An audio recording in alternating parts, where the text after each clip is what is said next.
Welcome to Sports Talk with Steve Jones, the daily talk show with the voice of Penn State football and men's basketball. You never know what special guest may stop on by any given day. Now here's the man of the hour, Mr. Steve Jones. Great to be with you on this Monday, and this is the day, of course, that Matt Campbell is officially introduced. He has been approved by whatever the committee's called now. It's always been referred to as the Compensation Committee. It's been approved, his 8-year contract. He's all set, and he will be introduced within the hour at a press conference over at Beaver Stadium as the 17th head football coach of the Nittany Lions. It is...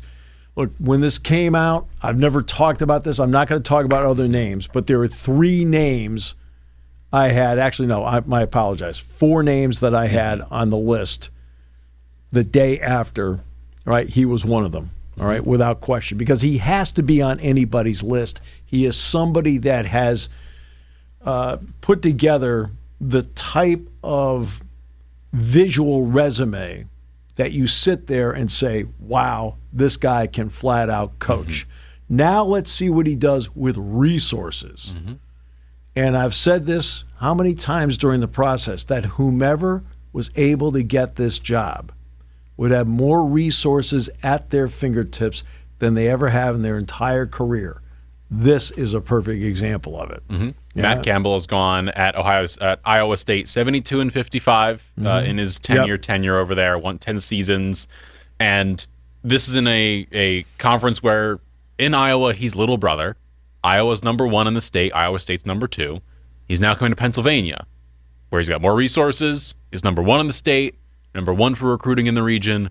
Like, he has more at his disposal across the board, and has the backing of those in Happy Valley. It was seen this weekend when he, of course, arrived by plane, I believe, over the weekend. Yesterday at 4 o'clock. Yesterday at 4 o'clock, he came in. There was dozens of fans and media members outside waiting for him. The fans were cheering him on, Pat Kraft, and he is now being welcomed here to Happy Valley by anyone and everyone, and it's going to be a very big beginning here. But let's start with the smart move out of the gate. The smart move out of the gate was Terry Smith gets a 4-year deal. He's the associate head coach, and I believe lead assistant is his role, is what's being reported. Okay.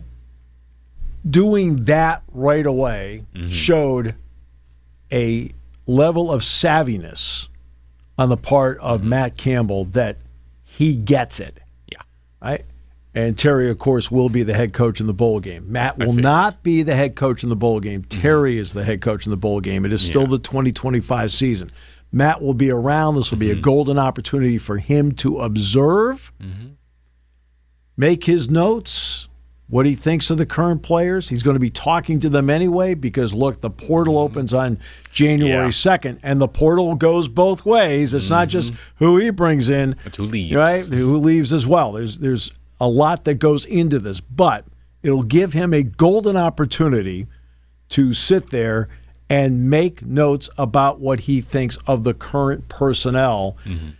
And then, of course, Penn State will play Clemson at Yankee Stadium. On December 27th, noon game. Yes. Preseason number 2. By the way, they're ABC. ABC game. If you told me preseason number 2 versus preseason number 4 playing in a bowl game, I would have said, oh my gosh, they're playing in the championship or something. Well, look. But here we are.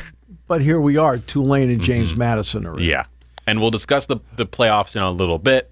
Back to Campbell, though. It has been his first statement has come out, his first press release. I'm incredibly honored to join the Penn State University as his next football head coach. This is one of the blue bloods of college football, and this program's history and tradition are unmatched. I look forward to building on that foundation by developing student athletes on and off the field, competing for championships, and continuing the legacy of excellence that defines Penn State. I want to thank President Ben DiPuti and Pat Kraft for their trust and support through this process. I want to express my deep gratitude to Iowa State University, its football program, and the entire Cyclones community for their incredible memories and experiences my family and I have shared there. We will always cherish our time in Ames. My family and I are eager to become part of the Penn State community and get to work with student athletes, staff, and fans who make this place special. Guy's a heck of a coach. His wife, Erica, by the way, is an audiologist. I mean, she's very passionate about the work that she does there.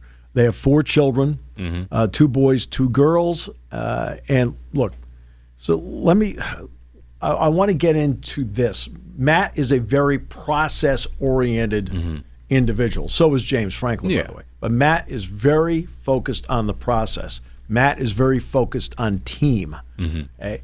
You don't get anywhere individually. You have to do everything really in life as a team. There are very few people I can think of that just got there and, right?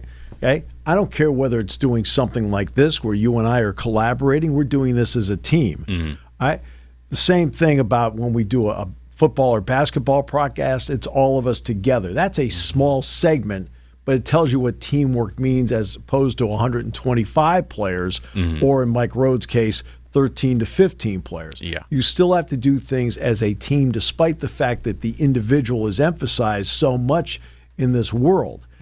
That's how Matt is. Now, the goal as time goes is going to be to get better and get yourself back to the playoff. Everybody talks national championship. Okay? National championships happen. They happen. It is incredible to win a national championship because it is such a grind to win a national title. Last year, Penn State won 2 playoff games and was 30 seconds shy of the championship game. That should tell everybody how tough a grind it is to get there. The idea of national championship or bust, it's criminal. It's crazy. Is just, it doesn't work that way. And look, in the NFL, it can't be Super Bowl or bust. The Philadelphia Eagles might get back to the Super Bowl. And the Philadelphia Eagles, for a while, were going along well this year. Now they've hit a rough spot. They've got the Chargers coming up tonight at SoFi. They're not playing well right now. It's a 17-game season. And it's hard. I've talked about this so often, but it is hard to win. We've got to somehow, and I can't, look, I can stand on a pulpit and say this till I'm blue in the face about how difficult it is to win and how much winning should be appreciated. Because, look, I've done this a long time. I appreciate all the wins. I take nothing for granted because I've had the good fortune of doing the highs and the tough days of doing the lows. So you appreciate the winning when you have both along the way. Let Matt build his program and let him build it in such a way that gives Penn State the best chance to get to the playoff. Okay? Don't jump off the wagon the first time something doesn't go right. Okay? I mean, look how many people wanted Ryan Day fired a year ago after losing to Michigan. Then he won a championship. Then he won the national championship. But, of course, they still bringing up to the fact that he lost to Michigan. It's like, okay. It's like the Tubby Smith story I've told many times. Dick Girardi is writing for the Philadelphia Daily News. Well, Tubby Smith does something remarkable.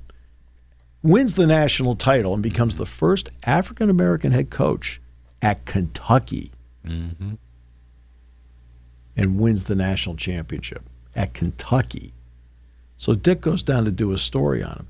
Dick's waiting not in the lobby, in the area, where the staff assistant is.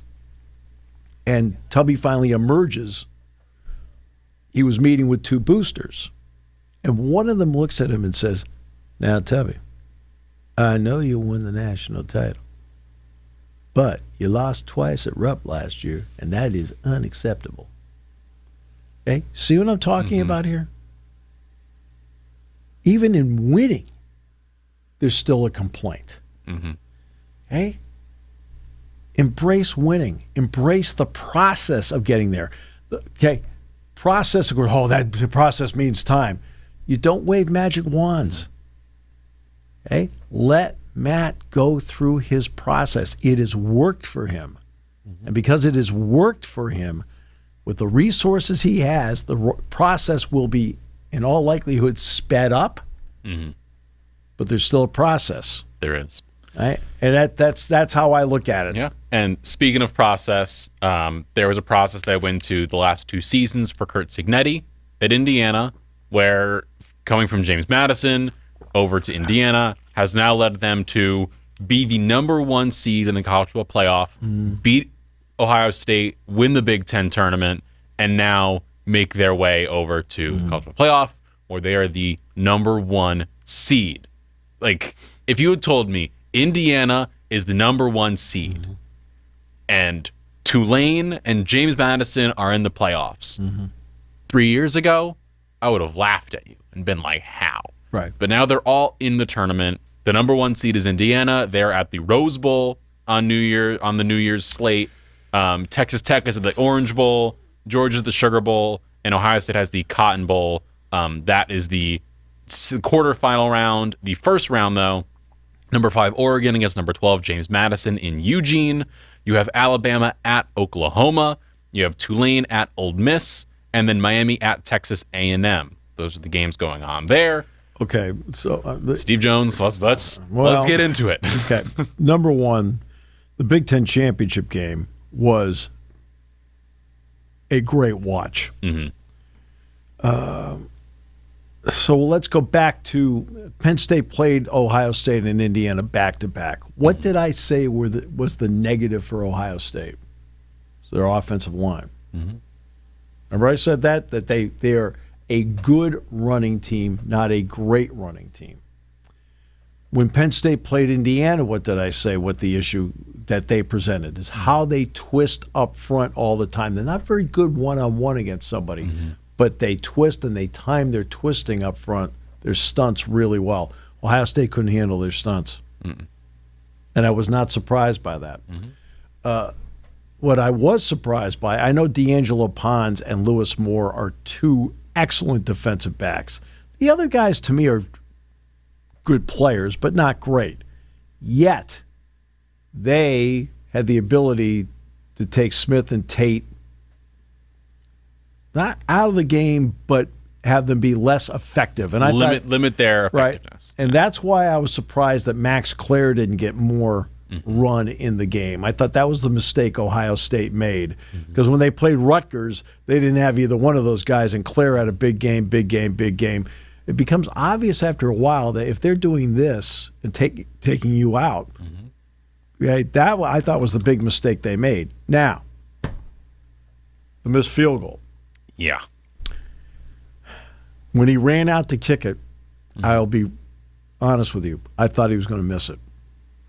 You want to know why? Did you watch the Michigan game last year?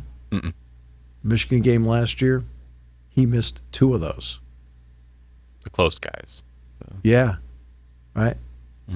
Some people have the ability in a certain moment. I looked at him and I thought, I'm not so sure this is... Yeah. And he pulled it. I mean, it wasn't even close. No. He very clearly tried to just push it through because he had to go right to left and just yanked it. Right. And against Michigan, he had to go right. He had to go left to right, and he pushed it. Yeah, I think he pushed one. He pulled the other one. It's just, I looked at it, I said, "Here, this is going to be the Michigan thing all over again. I don't think he's going to make it." Honestly, I didn't think so. This wasn't a 20/20 hindsight moment. This is a moment of, you've seen it already. I've seen it, so I wasn't going to be surprised. Yeah. Radicic missing his first field goal of the year didn't surprise me either, because, to be honest with you, do you watch him kick in the Penn State game? You see how low he kicks the ball? I'm surprised he hasn't had one blocked. But that's me. Now, Mendoza makes big plays. The throw to Surratt is a great throw. It's a back shoulder. He handled the pressure of the moment and the game. I mean, right out of the gate, Curry tags him. But that's a great game where you walked out of there and you felt, wow, for Indiana. And we're going to see Don Fisher tomorrow night. 53 years. 53 seasons for Don. And Don announces his first ever Big Ten championship. 53 seasons.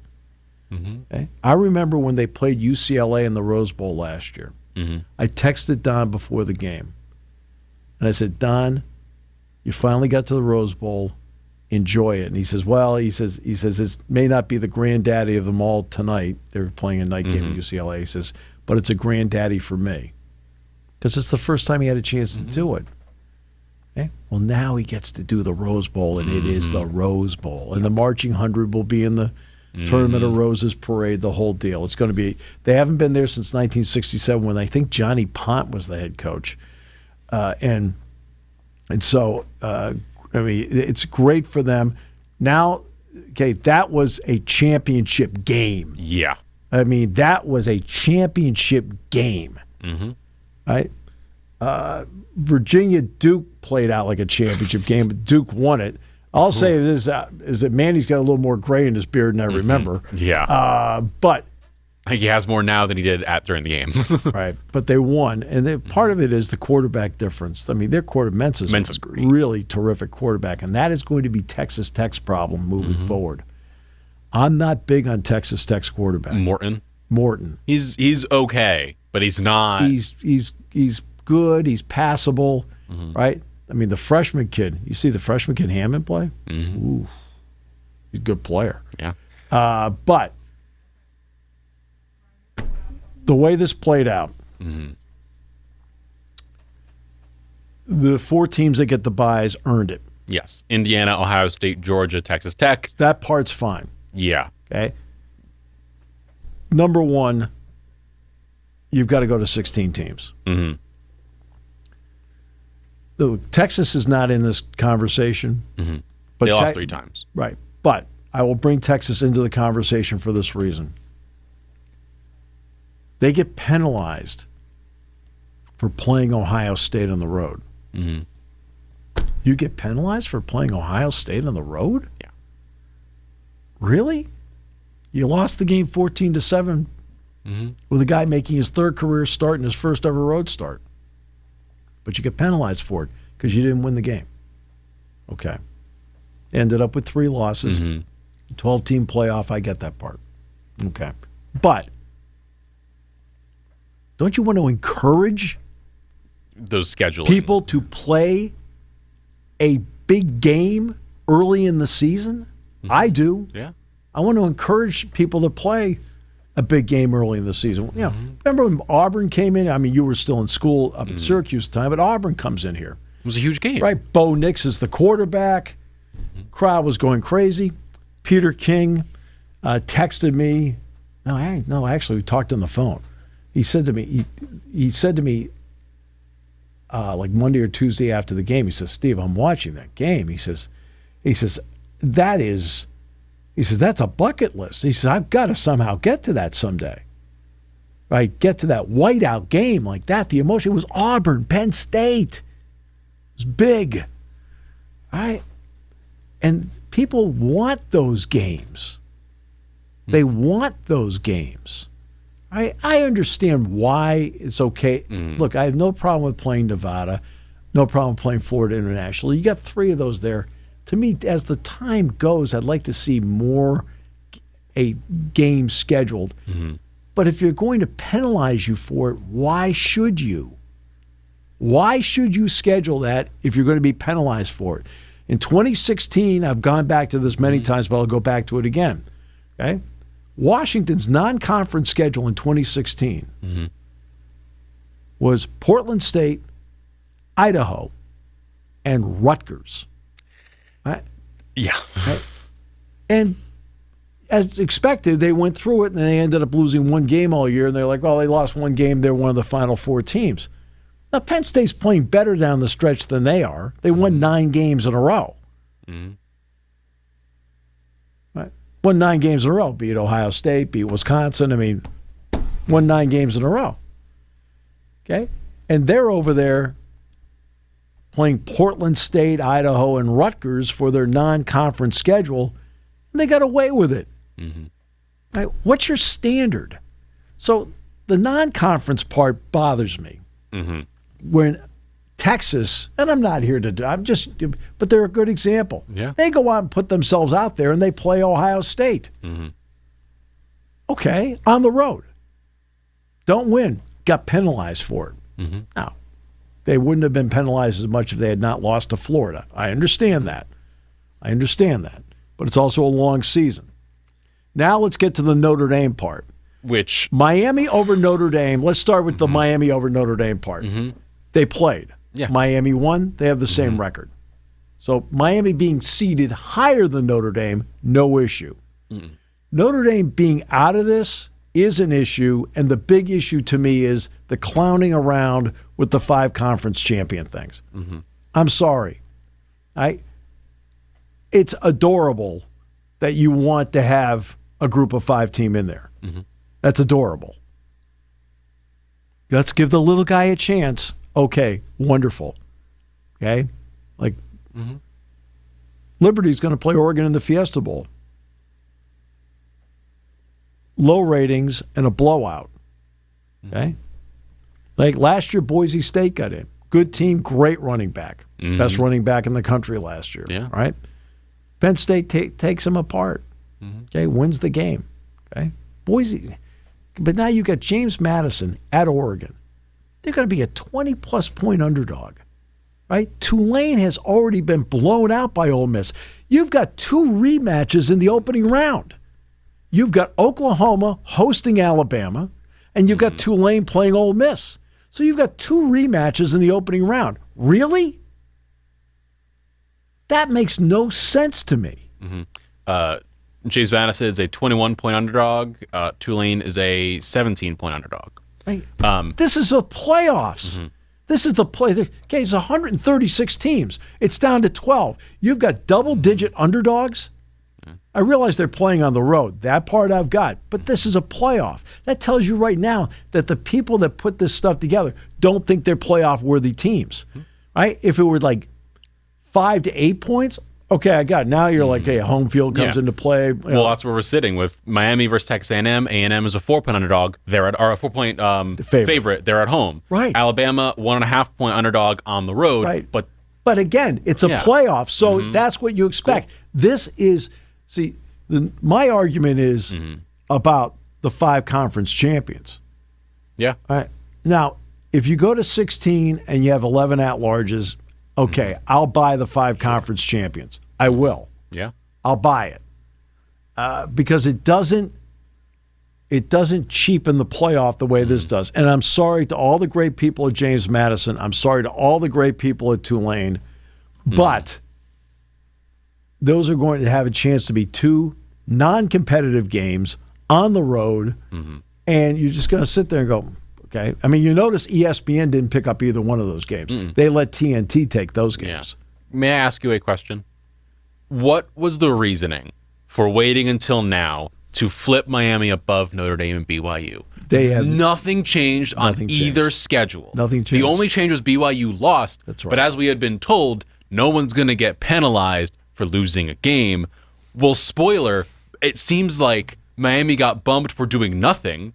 And BYU, it feels like, got penalized for losing, and Notre Dame got penalized for nothing. Like, that's where I think my issue comes in. Right. Is for some reason, these 2 teams got bumped down. Nothing changed on BYU's, Notre Dame's, or Miami's schedule. Well, Miami went up and didn't play. Yeah, Miami went up, didn't play. Notre Dame played fell Duke or Virginia. Okay.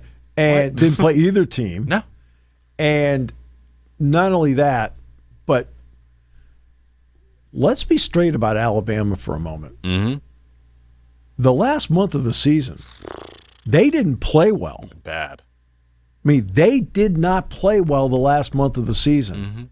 And Saturday was actually indicative of how Alabama has been playing of late. Just they played that way against terrific competition this time. I mean, they played a legitimately outstanding team, and that outstanding team backhanded them. Yeah. I mean, that was not a fun game to watch. It was not a good game to watch. And the problem with Alabama, it's not the 3 losses, because the 3rd loss was in a game that's the extra game where you put yourself out there. I understand that part. But just on pure level of play, you watch the month of November. Notre Dame looked like they were playing better than Alabama. Miami looked like they were playing better than Alabama. And Alabama kept getting the benefit of doubt each week as they played along and kind of like grinding out a win here, because Alabama's running game is not good. No. Right. It's bad. Even when the kid's in there, because the kid didn't play. Jam Miller. Did not play in the championship game. Even with him in there, they haven't been a great running team. They rely so much on Simpson, it's stunning to do things. But to be honest with you, the last month of the season, they weren't playing great football. Nope. They were playing well enough to win, to their credit, but they weren't playing great football. And Notre Dame's losses are to Miami and Texas A&M. Yep. Okay. What's one of the losses for Alabama? Florida State. Right at the beginning. And that, turns out, is not a good loss. No. Okay? In other words, any loss you feel awful about. But Notre Dame lost to Texas A&M and Miami, who, by the way, last I checked, will be playing each other. The Alabama's the loss was to Oklahoma. Right, but they're in. And they're on the road at Oklahoma now. They're in. And that game was in Tuscaloosa. That was a home game. And now they're when going they play. to Now they Norman. go to Norman like they did last year. And Mateer should be healthier by the time they play. But that Florida State loss is sitting there. Yep. And they're getting the benefit of the doubt because they won at Georgia, which, by the way, is a major chip in the game. They went to Athens and they won the game, to their credit.